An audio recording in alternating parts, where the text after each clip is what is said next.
I'm just going to do, I've filmed this a bit in reverse. I can't remember how I introduced what's going to come next, which is woodwork in the workshop. But last time I was running, it was at North London. You may have seen the video, I hope you have. If not, go back and look. It's a really great track and well worth a watch. But I was running my Ginty, and although I had a good run, and it was good fun, it always is down there, the one injector in particular, but both a little bit, were playing up ever so slightly. Not quite getting the full pressure range that I would normally expect.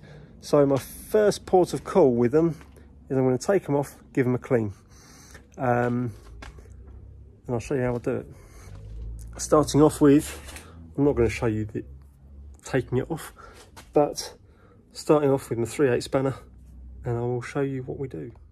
So as you can see on here, one of the pipes is a bit of a pig. I think I normally just undo it here.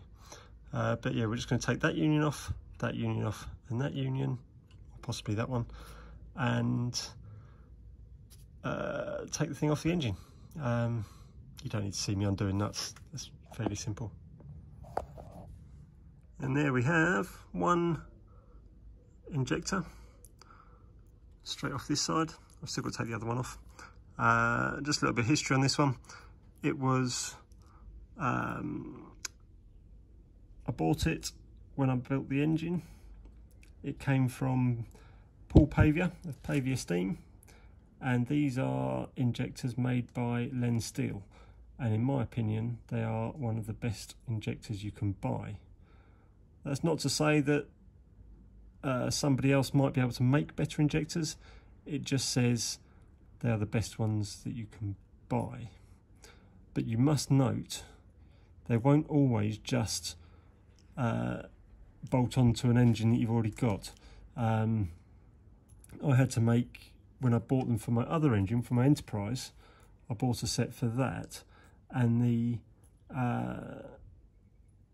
water feed is a flat face cone rather than a I say flat face cone, that's a oxymoron there, isn't it? It's a flat faced union, whereas your normal, inverted commas, injectors that you would buy would have a coned union on the water. So just bear that in mind if you get one. He does supply the unions with it, ready to solder on. So, but yeah, if you're considering buying injectors, to me these are the best I've come across for sale. Like I say, I've got friends in the club that make injectors that work just as well, but these are the best ones I've bought. And we switch over to the other side, and as you can see, it's a bit more of a pig.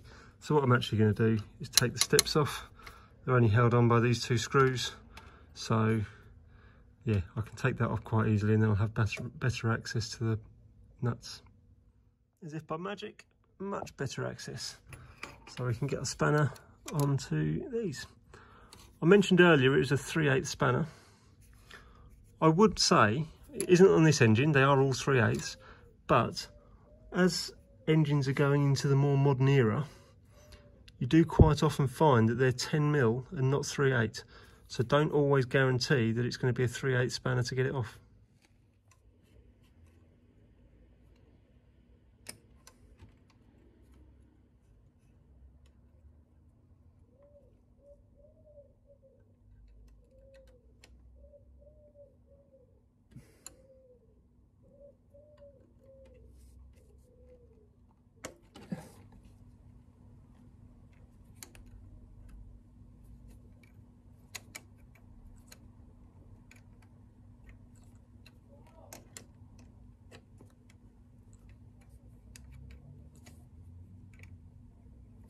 Don't know if you can hear it, but my children are obviously winding up my wife, their mother. Every now and again I'm hearing some screams from one or the other. I don't know if you're picking it up on the camera, but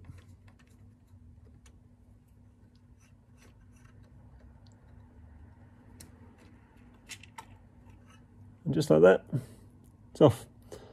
Exactly the same lens steel again. As it happens, there is a slight difference between the two. This is number 26, whether that's a batch number or the number within the batch, so 24, whereas this one was 16. No, it wasn't a batch. I remember now, they're different size injectors. Normally a 24 ounce would be what I would put on a 5-inch loco, but because this is quite a small engine with a small boiler, they're different sizes on each side. So the right hand side I put a big injector, the left hand side I put a small injector. This gives a bit more flexibility, so if you're struggling for steam you can put water in slightly slower. In all honesty, I don't notice much of a difference between the two, but it is nice to know they are different. So I've brought them into the house to clean them, and for some reason I've brought the spanner with me, so that needs to go back into the workshop at some point. But first I'm going to give you a little bit about injectors. So as you can see, there's 4 inlets or outlets.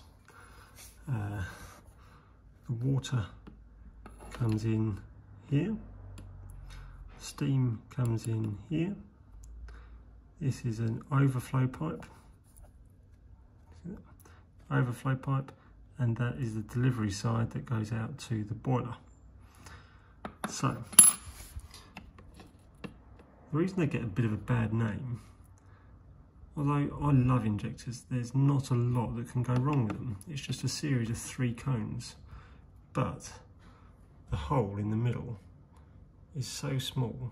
In fact, that's a little bit bigger than I thought it was in this, but the holes in the middle are so small. Oh, there you go, that one's either completely blocked up, or let's just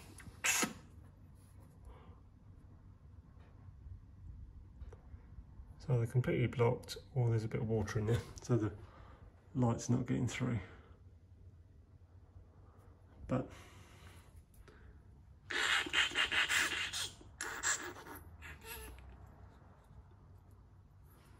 so let's do that moment.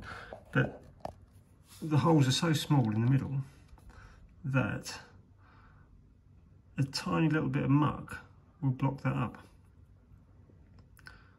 So how do we clean them? Well, my current favoured method is ultrasonic cleaner. Just water in there. I'll just drop it in there like that. Shake about to make sure we get the air out the inside.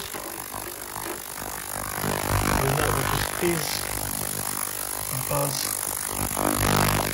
and gradually do its stuff.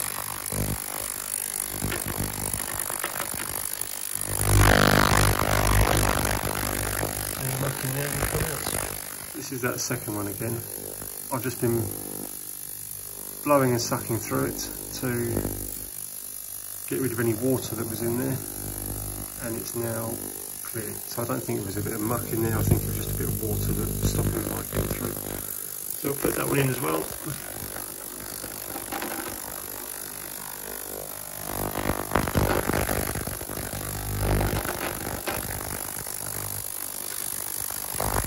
If you don't know what an ultrasonic cleaner is, it's very high frequency buzz.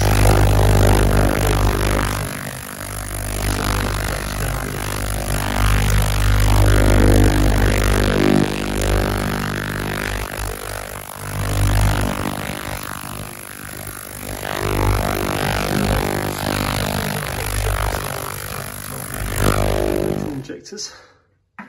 These have now had 20 minutes in here. I don't know if you can just see, there's some muck floating on the surface that must have come out.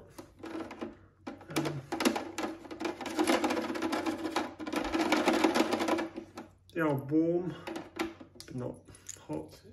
It's only cold water that went in there, and it is just water, so there's no need to worry about washing them out and all that too much. But I'll just give them a blow through.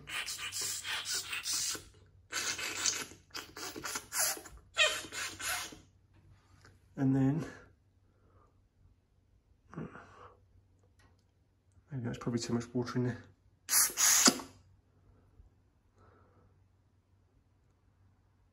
Yeah, you can still see through.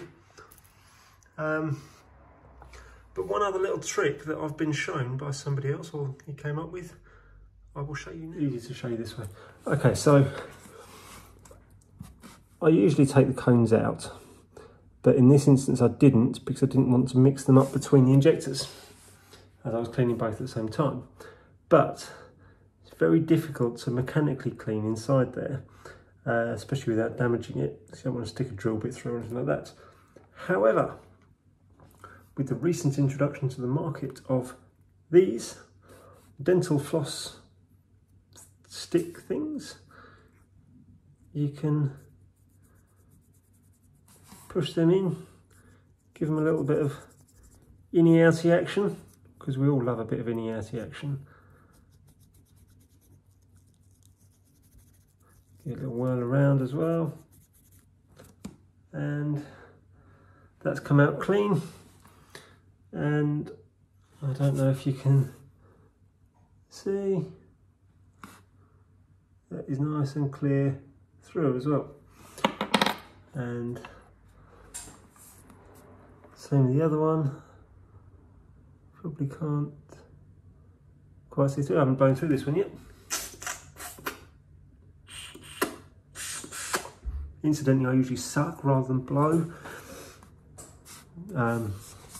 It's less said about the better.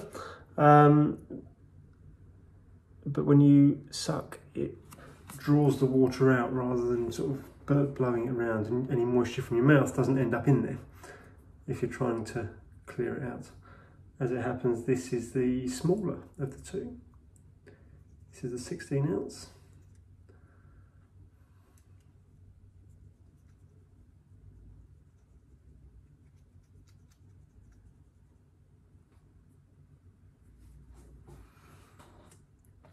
And they are now ready to go back on the engine.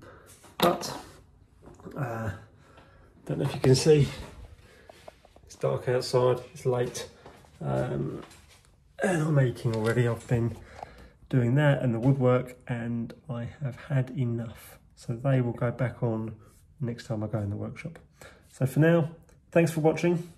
Hope you've enjoyed it. I hope you've picked up some tips. Hope you've just enjoyed what I've done. Anything that you can add to it, please do. As always, this isn't the only way to do anything. This isn't the only way to clean an injector. It's just the way I do it. It's what I find easy. But if you like it, please subscribe, share, tell your friends to subscribe. Even if you don't watch it, please do subscribe, because my numbers are going so high. It's unreal, really. But yeah. Enough of that now. Thanks so much, and I'll catch you next time.